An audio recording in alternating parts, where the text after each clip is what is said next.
अगर अपने हक की बात करना गुनाह है, अपराध है, तो हम लोग ये अपराध सब लोग कर रहे हैं। उन लोगों को जो है इन लोगों ने अरेस्ट करके रखा है, काफी लोगों को आने नहीं दिए जा रहे हैं। दोनों भ्रष्ट कंपनी है। छोड़ देंगे, लेकिन इस तरह से बुजदिली से नौकरी नहीं कर पाएंगे। जब तक हनुमान पांडे रिहा नहीं होते तब तक कोई फैसला नहीं हो सकता हमारा। पहले हमारा सबसे पहले मुद्दा है हनुमान पांडे को रिहा किया जाए, उसके बाद कंपनी और शासन से कोई अधिकारी है हमसे बात करें आके।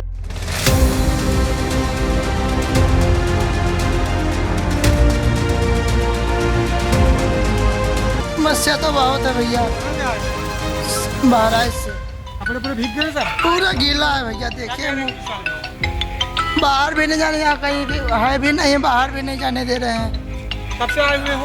4 दिन हो गए। 4 दिन। भूख भी लगा हुआ है, भूख भी लगा हुआ है। बाहर जाने भी नहीं दे रहे हैं, कोई आ भी नहीं रहा है। मतलब एकदम बंद, बिल्कुल जेल जैसे अस्थायी जेल बना है। देखिए कितना पुलिस प्रशासन लगा दिए गए हैं। हनुमान पांडे को छोड़ाने का प्रयास किया गया और सब पुलिस लगा दिए। हनुमान पांडे आपके साथी थे? जी, हमारे यूनियन अध्यक्ष। कब ले गए? 3 दिन से गायब हैं। आप ये देख लिए, इको गार्डन अस्थायी जेल तो हाई है, उसके साथ में धरना प्रदर्शन स्थल भी है। और इनके एक साथी जो इस प्रोटेस्ट का नेतृत्व कर रहे थे, उनको पुलिस कब उठा ले गई है, कोई जेल वेल की सूचना नहीं, कुछ पता नहीं है। 3 दिन से गायब है, एकदम गायब ही कर दिया गया। ठीक है, आगे का क्या प्रयोजन? अब देख रहे हैं, भी बता रहे हैं, नहीं तो सभी लोग। एक प्रदेश का मुख्यमंत्री कितना संवेदनशील हो सकता है, एक राज्य सरकार कितनी ज्यादा तानाशाह हो सकती है, इसकी बात आप जब करेंगे तो आप कभी उत्तर प्रदेश चले आइएगा। उत्तर प्रदेश में जब अनशन और आंदोलन होता है तब लोगों का यह मानना होता है कि शायद सरकारें उनकी सुनेंगी, लेकिन सरकारें ऐसी मूक दर्शक बन के अपने अपने घरों में जमी हुई बैठी हैं। जिस कोरोना काल में सरकार के प्रतिनिधि और उनके जो विधायक मंत्री होते थे अपना फोन बंद करके बैठे रहते थे, सीएमओ किसी का फोन उठाना मुनासिब नहीं समझते थे, उस दौर में भी अगर कोई जनता के लिए खड़ा था तो वो शायद ये एम्बुलेंस कर्मी थे, जो पूरा दिन पीपीई किट पहनकर अपनी जान को जोखिम में डालकर लगातार मरीजों को ढोते रहते थे। और उनके उस वक्त तारीफ की जाती थी, उनको बताया देवता जाता था, मुख्यमंत्री इनके ऊपर फूल बरसाने की बात करते थे। लेकिन मौजूदा परिस्थितियों में पूरे प्रदेश में एस्मा लगाकर इन सारे एम्बुलेंस कर्मचारियों की नौकरी पर आज खतरे की तलवार लटक रही है। एक सिग्नेचर में 700 आदमियों को बर्खास्त कर दिया जाता है, किसी से नहीं पूछा जाता है कि आपका घर कैसे चलेगा, आपके बच्चे कैसे पलेंगे, आपका परिवार कैसे पलेगा, कोई मतलब नहीं। सरकार ने 12:30 बजे तक चेतावनी दी इन लोगों की कि वापस काम पर लौटो, वरना जितने 19,000 कर्मचारी हैं आपके सबको बर्खास्त किया जाएगा। इको गार्डन पहुंचे हैं, यहाँ आंदोलन का मेला लगा हुआ है। अलग अलग समुदाय के या फिर कह लीजिए अलग अलग मांगों के कई सारे लोग हैं यहाँ पर। एक भगत सिंह ने कभी शेर कहा था कि शहीदों की चिताओं पर लगेंगे हर बरस मेले। तो ये लखनऊ का इको गार्डन है, यहाँ पर प्रदर्शन के मेले लगे हुए हैं। तो इन सारे लोगों से बातचीत करेंगे, क्या है मामला और कब तक डटे रहेंगे। सबसे पहले यहाँ के अध्यक्ष जी से, आपके ही अध्यक्ष पांडे जी को उठा ले गई है पुलिस, कितना खतरनाक रवैया है, किसी को भी उठा ले जा सकते हैं? देखिए, हम लोग जो है कोई ऐसा काम नहीं कर रहे थे जिससे जो है जान माल का किसी खतरा हो या सरकार के काम में किसी प्रकार का विरोध उत्पन्न हो। हम तो अपनी शांतिपूर्वक तरीका से मांग रहे थे। और बाकी जो है कोरोना काल में सरकार को भी पता है, बाकी सभी लोगों को पता है कि जो हमने वास्तव में सरकार से कंधे कंधा मिला के काम किया है। हम तो सिर्फ इतना ही चाहते हैं कि सरकार हमारी उचित मांगें जो हैं उनको संज्ञान मिले और हमारी जो है ऐसा कुछ करे जिससे हम लोग अपने काम पे वापस लौटें, क्योंकि इससे सेवा से ज़्यादा बहुत जनमानस का नुकसान हो रहा है और हम लोगों को इस बात की बड़ी सहानुभूति है। तो हम चाहते हैं कि जो है जल्दी से जल्दी हमारी उचित मांगें मान ली जाएँ और हम लोग वापस काम पर लौट जाएँ। कितनी संख्या होगी आप लोग की यहाँ? 4,000। 4,000 यहाँ पर है। और अलग अलग जिलों में कितने लोग? 18 जी। सरकार ने कहा है 12:30 बजे रात तक आप लोगों के पास समय है, वापस ड्यूटी पर लौटिए वरना नौकरी से हाथ धोइए। क्या इरादा है? अभी तक कोई गया नहीं है, ना जाने वाले हैं ना जाएंगे। मतलब बिल्कुल यहीं रहेंगे जब तक कोई मेरी मांग पूरी नहीं होगी। प्रशासन का कैसा व्यवहार है, पुलिस कर्मियों का, लोगों का? लोगों का व्यवहार सही है। हमारी ये भीड़ है, कम से कम 6-7 हज़ार लड़के हमारे यहाँ रुके हुए हैं। दूसरी चीज़ है, अभी तक कोई प्रशासन से, कंपनी से कोई भी अधिकारी अभी हम लोगों के पास मिलने नहीं आया, वार्ता करने नहीं आया। जब तक हमारी वार्ता नहीं होती, पूर्णतः हमारी मांगे नहीं मांगी जाएंगी, तब तक हम लोग यहाँ से नहीं जाएंगे।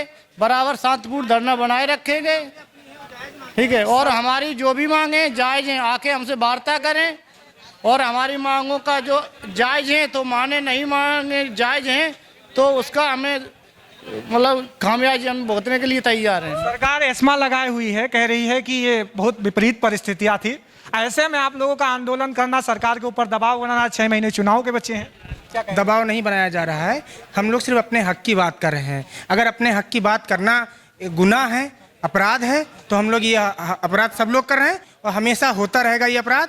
और मुख्यमंत्री जी से निवेदन ये है कि जो हम लोग की मांगे, जो जायज़ मांगे हैं वो पूरी की जाए। हम लोग कोई नाजायज़ मांगे कोई पूरी नहीं कर रहे हैं, हम लोग की जो जायज़ मांगे वो तो कम से कम करें पूरी। पहली वाली टेंडर जिस कंपनी को दिया गया था और इस कंपनी को जो टेंडर दिया जा रहा है, क्या अंतर है दोनों में? आप लोग को क्या नुकसान उठाना पड़ सकता है? कंपनी दोनों भ्रष्टाचार की है, दोनों भ्रष्ट कंपनी है। कंपनी में जो है ब्लैक लिस्ट तो है ही, आप लोग को सभी को पता है और माननीय मुख्यमंत्री जी को भी पता है, लेकिन अब क्यों इन लोग को रख रही है तो यही जान सकते हैं।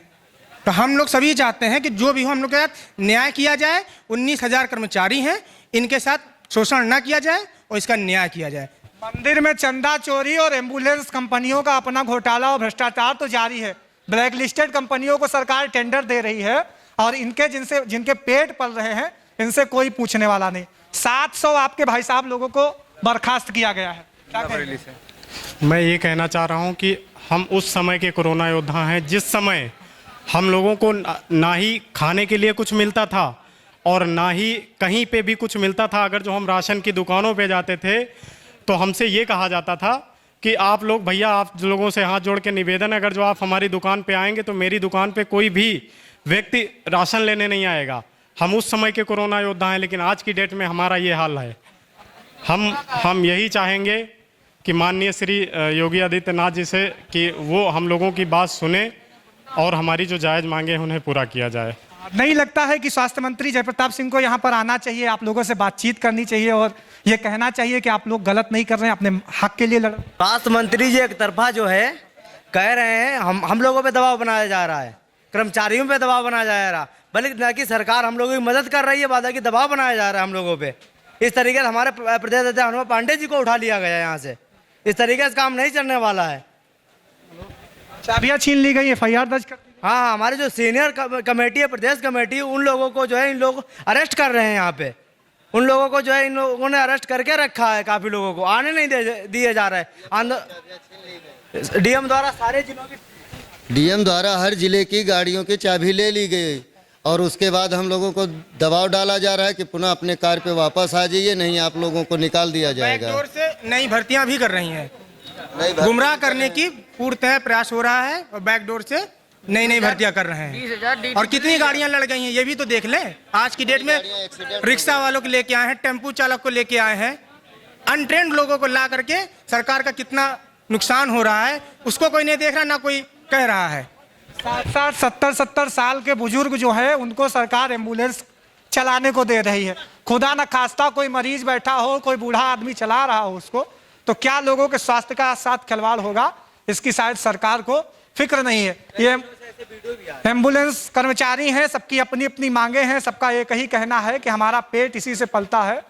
पिछली कंपनी को जिसका टेंडर था सुनने में आ रहा है 12,500 तनख्वाह दे रही थी, लेकिन ये जो नया वाला टेंडर है ये 10,000 देने को 50,000 और भी मांग रही है। ये डीडी वाला क्या मसला है? 50,000 रुपये रिश्वत बोल सकते हैं आप, खुले तौर में वो रिश्वत है और लेने के बाद नहीं देते हैं।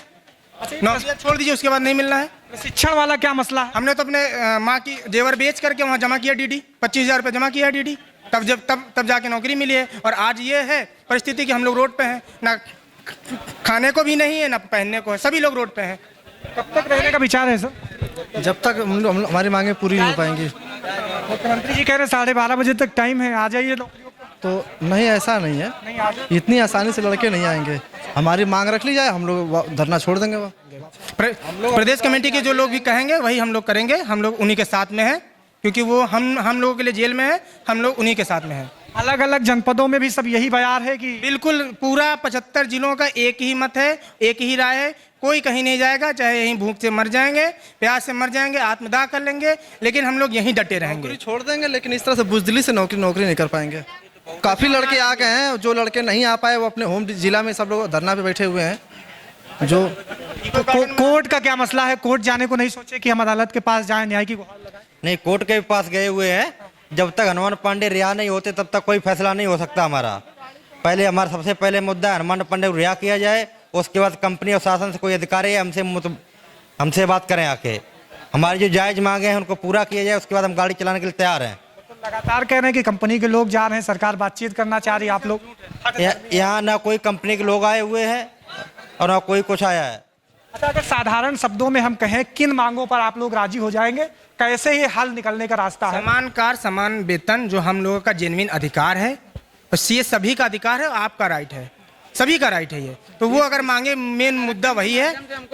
NRHM में नहीं होगा तब भी हम लोग मान जाएंगे, लेकिन जो समान कार्य समान वेतन हो, और अगर कंपनी डेली आप चेंज करिए, हमसे उससे नहीं मतलब है, लेकिन एम्बुलेंस के साथ में कर्मचारियों को भी उनके हैंडओवर किया जाए, उनको ना निकाले, क्योंकि 10 साल से 12 साल से लोग सेवाएं दे रहे हैं। आप ये तो सोचिए कम से कम कब से लोग सेवा दे रहे हैं।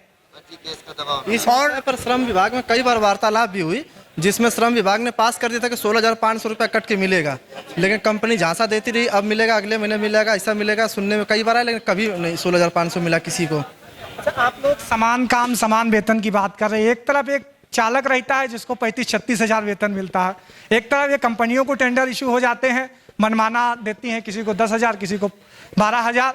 तो मतलब मन में कभी झिझक नहीं रहती कि यार हम लोग इतना काम है आज, इतना काम, तभी तो हम लोग आज यहाँ पे आए हुए हैं आपके सामने में। 10 हज़ार लोग हैं आपके सामने, देख रहे हैं, खचाखच भरा हुआ मैदान, बारिश हो रहा है, धूप है, तब भी हम लोग यहाँ डटे हुए हैं। खाना पीना नहीं खा रहे हैं। बाराबंकी जिले से। आप कहाँ से आए? हम बहराइच से हैं। बहराइच। आप? मेरा जहाँ मैं कार्यरत हूँ वो बरेली डिस्ट्रिक्ट है, लेकिन मैं यहीं बाराबंकी डिस्ट्रिक्ट का रहने वाला हूँ।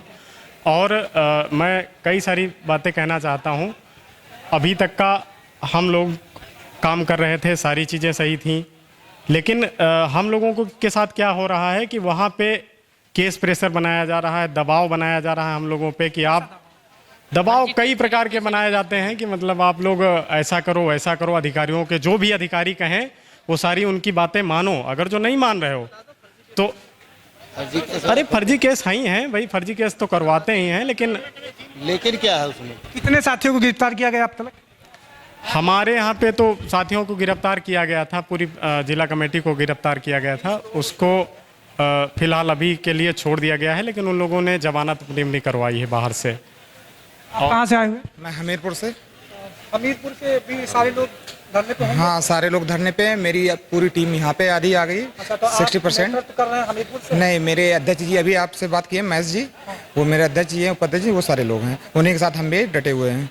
तो अब आगे का क्या प्रयोजन? आगे का प्रयोजन ये, जब तक हमारे अध्यक्ष जी, प्रदेश अध्यक्ष जी छूट के आएंगे नहीं, उसके पहले कोई बात नहीं सोची जाएगी, ना समझी जाएगी। उसके बाद ही जो अध्यक्ष जी का होगा ऐलान, वही आगे होगा। घर परिवार की चिंता नहीं होती, डर नहीं लगता? परिवार की चिंता क्या होनी है जब उसके पहले ही सारा सब कुछ खत्म कर दिया है। घर परिवार की चिंता जब होती है जब कुछ आगे दिखाई देता हो कि हाँ उजेला है। जब अंधेला ही अंधेला, तब क्या अंधेले में तो चलना है, तो या तो मरना है या मार देना है। 6 महीने बाद चुनाव है, आप लोग की रोजगार के ऊपर तलवार लटक रही है, कितना असर मुख्यमंत्री जी के चुनाव पे होगा? जी, हम लोग लगभग ना 20,000 कर्मचारी हैं, और हम 20,000 कर्मचारियों के पीछे भी 20,000 परिवार है, ठीक। तो अब ये तो वो खुद ही सोचें ना कि हम लोगों को तो बेरोजगार कर दे रहे हैं, सड़क पे बैठा दिया, दिन रात हम लोगों ने इतनी मेहनत की, उसके बावजूद हम लोग साथ ये सलूक किया जा रहा है। इसी सरकार का दायित्व तो होता है कि उसके राज्य के नागरिक सुख से रहें, अमन चैन से रहें। कोई मुख्यमंत्री ये नहीं चाहता है कि उसके नागरिक जो है वो धरनों पर बैठे, उनसे पुलिस अभद्र व्यवहार करे। यहाँ पर सिर्फ इन्हीं से नहीं, पत्रकारों से भी पुलिस सरेआम अभद्र व्यवहार कर रही है।